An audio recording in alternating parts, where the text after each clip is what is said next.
dengan rancangan cipta kerja ini, Iya. ada ketentuan ya, di dalam pasal 251 RUU Cipta Kerja yang menyatakan bahwa perda provinsi dan peraturan gubernur dan atau perda kabupaten atau kota dan peraturan bupati atau wali kota yang bertentangan dengan ketentuan peraturan perundang-undangan yang lebih tinggi dan asas-asas pembentukan peraturan perundang-undangan yang dapat dibatalkan.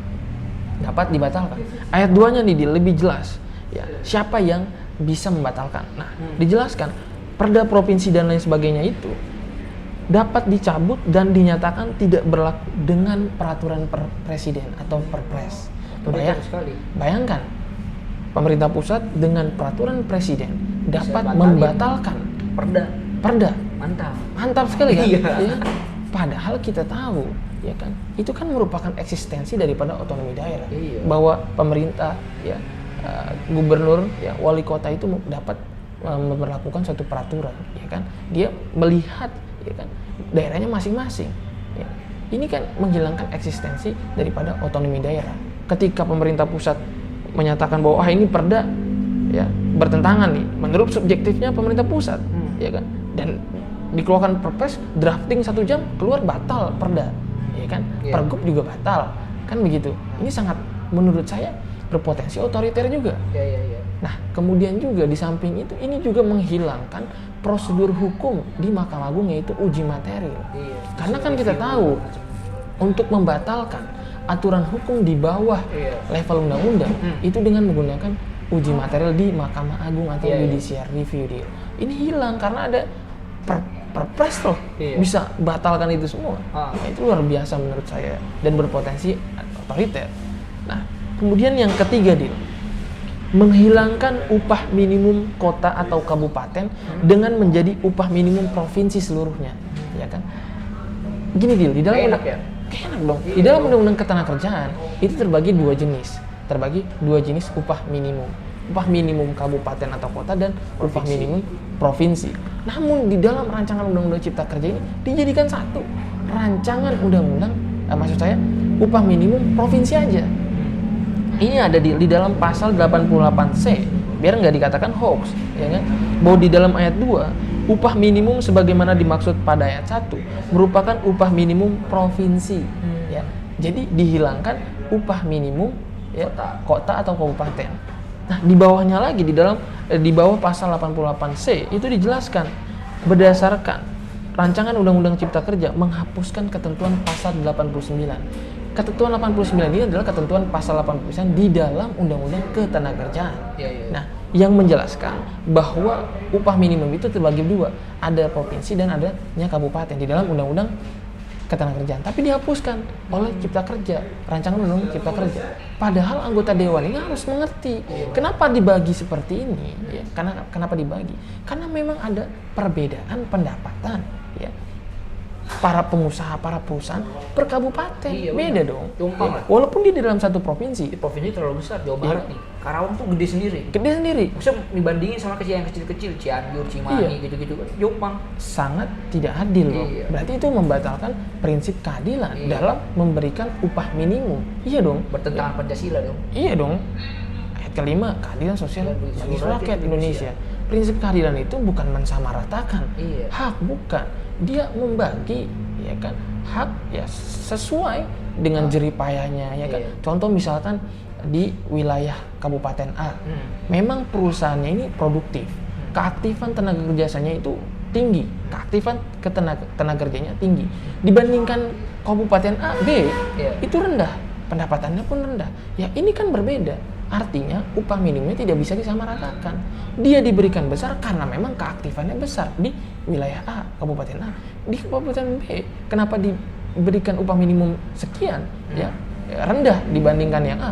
Karena memang keaktifannya rendah dibandingkan, ya, keaktifan dibanding A. Ini dia. Jadi ini baru 3 yang kita ulas bahwa ada, ya, pertentangan di dalam substansi rancangan Undang-Undang Cipta Kerja. Ini sungguh luar biasa. Belum yang lain. Klaster Ini aja menandakan tadi dari formil aja udah masalah. Terus substansi dari RUU klaster Cipta Tenaga Kerja itu masalahnya udah banyak. Klaster ketenagakerjaan itu ada banyak permasalahan. apalagi yang lain-lain. Investasi, penanaman modal dan lain sebagainya itu juga ada pembahasan ya mahasiswa dan serikat pekerja dan menuntut. Ini baru ketenagakerjaan. Jadi ini maksud saya begini, harus jadi renungan ya bagi anggota dewan. Jangan sampai kita ini kan harus fokus ya kan? Harus fokus bagaimana menangani COVID-19 ini yang sangat fluktuatif.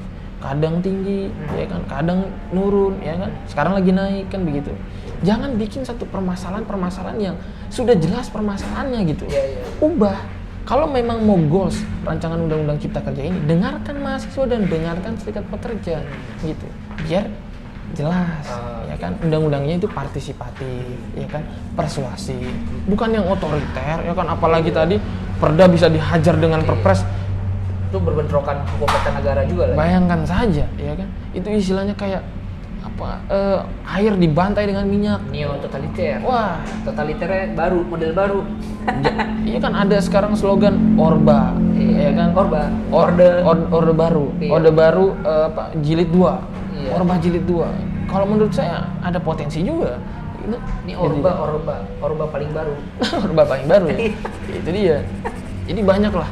Kalau misalnya kita diskusi, tapi intinya apa nih?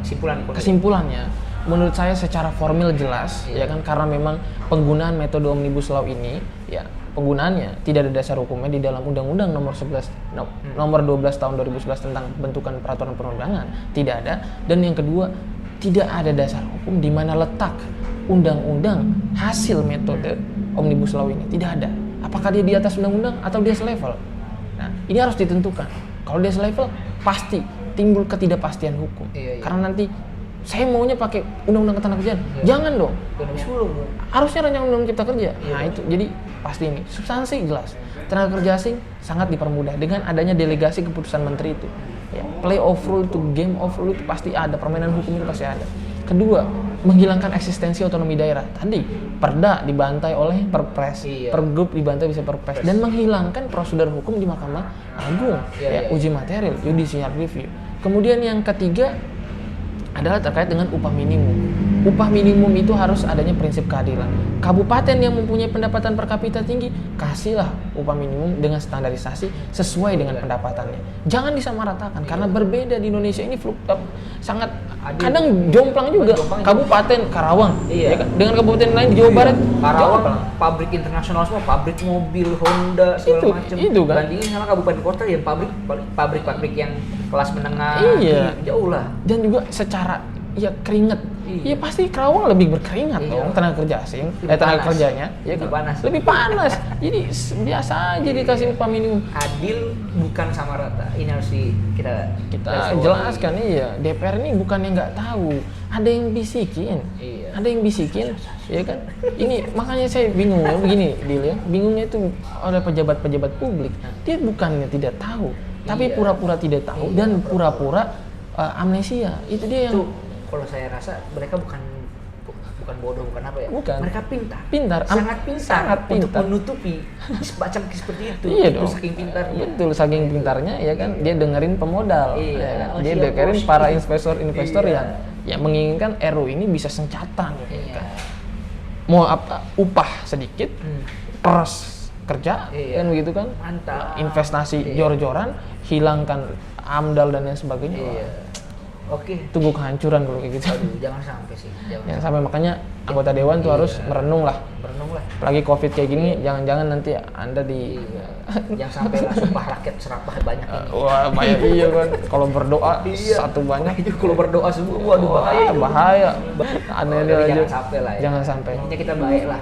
Baik lah. Ini tanda cinta kita terhadap badan legislatif. Bukan kita mau merendahkan legislatif, bukan. Karena dia lidah rakyat loh. Lidah. Harus tahu pangkal lidahnya. Jangan lidah pemodal yang dia pakai gitu loh. Mereka juga bisa bilang kan pemodal rakyat juga. Iya, pemodal rakyat. Tapi dia bukan rakyat yang merakyatkan rakyat. Ya kan? Tapi dia rakyat yang membudakkan rakyat, bro. Ya kan? Oke. Mungkin itu aja teman-teman dari pembahasan. Ada 3 poin penting dari tadi saudara Sani sampaikan mengenai Omnibus Law yang terbaru. Tentunya masih banyak pembahasan mengenai Omnibus Law, tapi di video ini mungkin kita bahas di 3 poin di RUU Cipta Lapangan Kerja ini. Mungkin teman-teman jika suka dengan video ini, di like, share, and subscribe. Dan jangan lupa kalau teman-teman punya berbeda pandangan, silahkan komentar di bawah. Kita akan insya Allah kita akan tanggapi di komentar tersebut. Bahkan kalau memang tertarik untuk datang hadir berdiskusi, oke sangat terbuka. Oke, mungkin itu aja teman-teman dari kami, kurang lebihnya mohon maaf kalau ada salah-salah kata. Iya.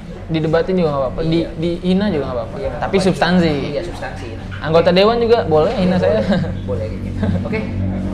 Mohon pamit. Assalamualaikum warahmatullahi wabarakatuh.